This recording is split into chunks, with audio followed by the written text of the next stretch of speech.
Welcome to the Hermitcraft recap. My name is Pixelriffs, our writer is LoyXP. Captions on this video were provided by Liara. Now over to Pixelriffs with today's headlines. Thanks Pixelriffs. Christmas has come to the Hermitcraft server in the form of a festive holiday village built in the donut of Snowy Mountains, the former site of the server's proposed shopping district before it was moved to its current location. Inside the crater, migrants from Empire's SMP are setting up various holiday-themed builds and attractions. We reached out to the Empires for comment, but all we got back was the sound of crafting tables and stonecutters. What are they building in there? Does the Empire's Christmas village have any kind of ulterior motive? Is bringing Christmas cheer a motive? Or is that a plot? I think they're secretly trying to celebrate Easter, and they're disguising it as a Christmas celebration. The official reports tell us Christmas. And the Hermits are no stranger to that concept, so they've pitched in with gifts, materials, and festive hats commissioned by iJevin to make sure the spirit of Christmas is a little more substantial. As such, we can already see the inconspicuous gift exchange Secret Santa facility be installed and actively utilised to help with the targeted joy spreading. Instances of spontaneous presents have already been spotted and will be covered later in today's broadcast. In other news, local scientist DocM77 has made a breakthrough, quite literally. Through technical means we can't quite explain without an expert on the scene, DocM has brought a living ender dragon through the end portal back to the overworld. More on this story as it develops, perhaps into a catastrophe. Are you at all aware of DocM's dragon above the perimeter? Man, if anybody's aware of that, I am. I actually rode that dragon all the way over here. And finally, in an alarming development for Hermits and Empires alike, the rift under Grian's base appears to be shrinking. Whether this is an act of Grumbot, who has previously seemed to have some control over how the rift operates, or as a result of some other cosmo-illogical phenomenon, is not currently known. Now over to our live reporter on the scene, Pixelriffs. Yep, it's definitely smaller. Back to you in the studio. Thanks Pixelriffs, we'll check in with you later. For now, let's take a closer look at all the events and mishaps that occurred on the Hermitcraft server this week. Mr. Grian, how do you respond to accusations that the rift is shrinking and it's your fault? Is Grumbot involved? Could Grumbot potentially be the reason for the rift shrinking? My response... Mr. Grian, please, no! Mr. Grian, why do you refuse to speak to the press? No, I said no! Starting with Zombie Cleo, and for a very interesting reason. Though her video mostly serves to catch up the audience on the how of crossing the rift back to Hermitcraft, it also includes the footage of the final tagging on the Empire's server. That's right, before she was pulled away by real-life issues, Cleo was in fact blown up with intentional game design by Mythical Sausage, meaning that she still has the Jester hat on, at least in her heart. Free cookies! Free cookies! Yeah, look! World famous from Sanctuary. The best. Ooh. I knew that was coming. You should. You should feel terrible. Sorry. That was Those cookies are very mean. explosive. This means not just that whoever's name she just pulled for Secret Santa is in immediate and very present danger, but also that we have in fact now covered the Empire's Hermitcraft tag game in full on this channel without losing track of it once. In the meantime, Cleo helps the newcomers settle in and escorts them to Scarland, where they can rent a room or die trying. Oh, and just so you know, there is no lighting here. This is not Scar safe. The streets are dangerous. Stakes just as high are on the table for Cubfan135, whose personal ritual after coming home is to cram even more people into the murder box. iJevin, Mythical Sausage, Cleo, False Symmetry, and Joe Hills enter the Total Chaos minigame this time, only False Symmetry stepping out on her own two legs. Really? You're saying it's a fair fight when I'm fighting full? It's full! Oh, there you go. GG. Nice. Well done. Wouldn't even be the last time Cub makes Mythical Sausage see red. In the Christmas raffle, it's him who Cub has to prepare a gift for. That's what the checkerboard contraption at the Christmas district is all about. Under the lodestone stone slab floor rests the red stone of a Christmas kaleidoscope. The idea is that you trigger the fireworks, then watch the pretty colours through a spyglass. That should be super cool to see. Let's just see one in here. Beautiful. Oh my goodness, it's glorious. Let me be the first to admit that the lodestone floor here is not as much of a flex of netherite as what iJevin does with his. As his Secret Santa contribution, he's gifted me, among other things, a full tool set worth of netherite ingots. Naturally, that was less of a present and more of an apology. Before I could get my hands on that, I had to go through several levels of pure glass labyrinth. I have the best gear of all the empires and 10,000 steps on my daily goal now. Thanks, Jevin. It just kind of came together really nicely. Like, I love Christmas, so. Dude, this rules. This is so fun. And, like, it's actually kind of difficult to see where I'm supposed to go. Yeah. Because I can see that there are ladders, but I'm like, how do I get to the ladders when there's all of this glass is, like, getting in the way of itself? Man, this is fun, dude. Really, we owe this whole ordeal to Grian, as he's the one to organize the Secret Santa this year in the first place.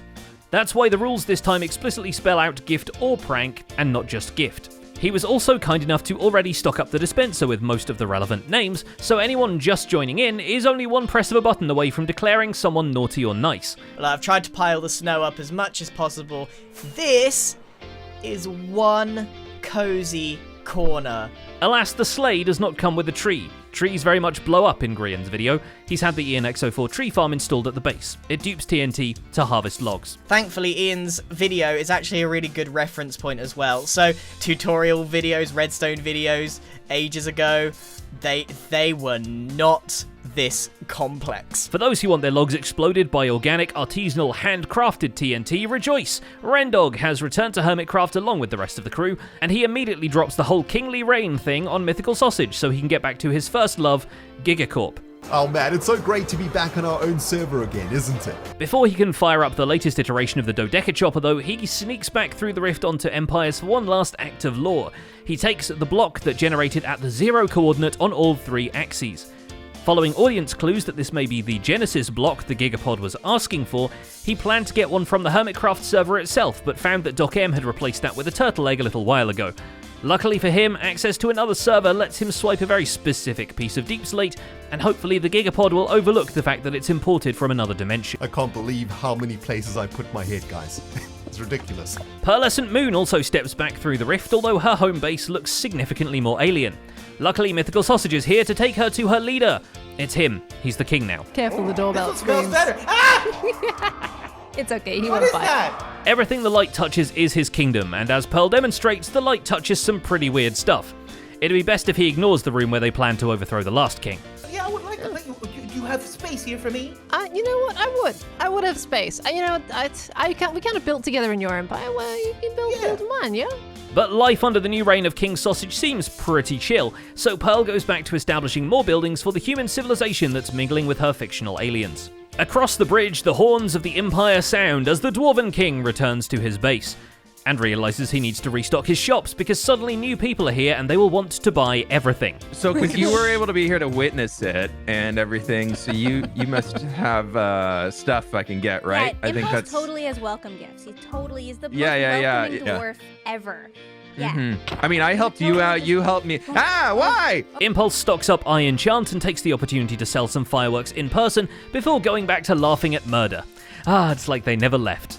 Stop it. Stop it. She doesn't even forget the explanation. The elephant in the room is iBuy, and ironically you could fit an elephant inside with room to spare, but there currently isn't much going on inside the shopping mall skyscraper. So naturally, Impulse continues work on the outside, adding some statues which are sure to identify it as an Impulse build if all the black and yellow didn't give that away. Then at a business meeting with himself, when he tries to figure out what the shop will sell, the answer turns out to be everything? Duh. It's also a homecoming for Joe Hills once he's dropped off Scott's Major at Scarland with a fast pass to living there. I mean, that seems ideal. There's keys on the wall. Yeah, it would be great if I would have thought of that. Arriving back at his scale build pinball machine, he takes down the King Ren PSA in stages, which literally means it's sending mixed messages. But I'm in the It process just of says use taking it down. Well, that wasn't the intent. But sometimes that's just how things go.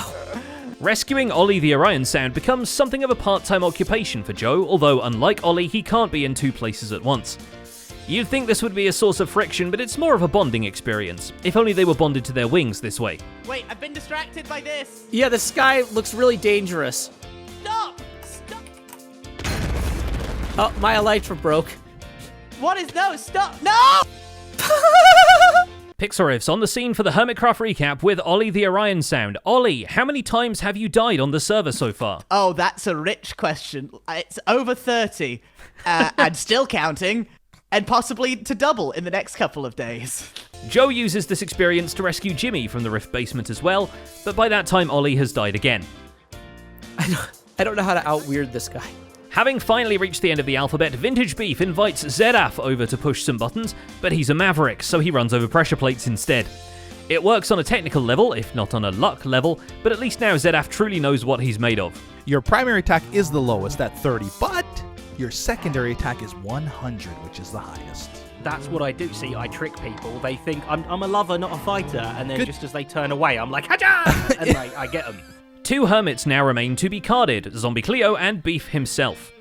But items are still suggesting themselves while the game is in a delicate balancing phase, and Beef throws a poison potion into his cocktail of effects cards before giving us an extra dose of rules text. Lots has been done.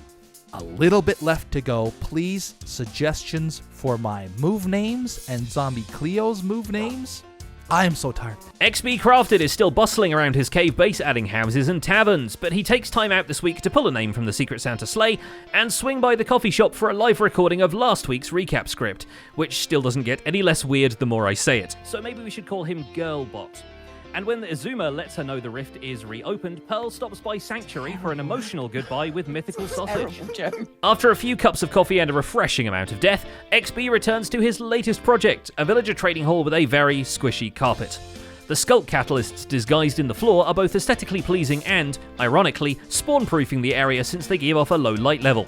Just don't tell Cubfan about this or he'll light up your entire server with them. You never know. Like, I've thrown up a stack of food and they make 1 baby and that's it. And then later I'll throw them like another stack of food and they'll make like 4 babies. And I'm like, what the fit? Just like that, dude. What did you fit? Azuma Void ensures that my stay at his base leaves a significant footprint, if not straight up a fossil. Having been to my own copper aging facility back on Empires, Azuma really wants his own one. And this week we dig out 200,000 blocks from under his skeleton base to install David Copperfield V of the Empire's Strike Back. There's an entire room of holograms, which we're going to try and fill in with all of these blocks, and we have to build all of this. Oh my god! It's an absolute mega project of flying machines. This would be a good place to clarify what the many Davids I built actually are. Yes, it's a copper aging machine, but since we can't make copper age faster by any redstone means, all it does is move the blocks into the perfect position for them to oxidize. Copper blocks need to be 4 or more air blocks apart from each other for the fastest aging, and placing them that way by hand is a headache. Luckily, flying machines and pistons can take care of that, and the newest iteration I made can even detect when the copper block is aged to its final state using observers and a contraption that can count to 4. Yes, the horse is an essential component. You found him. You found the random secret horse. Component. The horse. Yes. So there has been.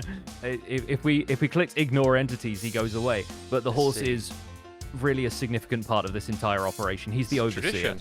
And finally, you know what Doc M thinks is an essential component of his base? Yeah. After getting a welcome home from his pet warden, Doc decides it's time to adopt another pet. Luckily, the hive mind, in particular technical wizards Jelly and Igna, have devised a method of tricking the Ender Dragon's AI into basically making it a pushable ornament. Really? It froze here. In the most stupid place it could ever freeze. Seriously. All Doc has to do is build a flying machine so long the dragon will stay out of simulation distance, find the exact blocks the dragon uses to pathfind, destroy an end crystal while it's perching so it freezes in place somewhere nearby, then push it through an end gateway and summon another dragon to reactivate the end portal with. Following me so far? Yeah, that's a completely reasonable thing to do. There's obviously no risks or consequences with bringing a mob that just flies through blocks and destroys them to the overworld. Yeah, I'm completely fine with this. I'm trying to push it over to the perimeter and keep it there, but yeah, it's not just so you can have a pet. Yeah. You know we got like wolves and cats and golems and anything. Yeah, but it's a nice pet. Oh, you know, I'm just gonna go and spawn a wither. I'm gonna keep that as a pet in the perimeter. Ignoring the fact that the first dragon almost bodies Azuma's copper farm, the flying machine breaking when Doc comes through to the overworld, and a handful of other things that go pear-shaped during the process, Doc's relocation of the dragon goes remarkably smoothly, and the perimeter has a new mascot. We reached out to the dragon for comment. How are you enjoying your new accommodation?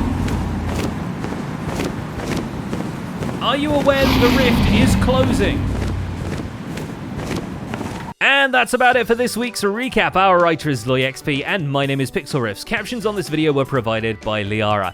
Our Christmas gift to you is the pair of us riffing on Captain Sparkle's Reviving the Fallen Kingdom music video series.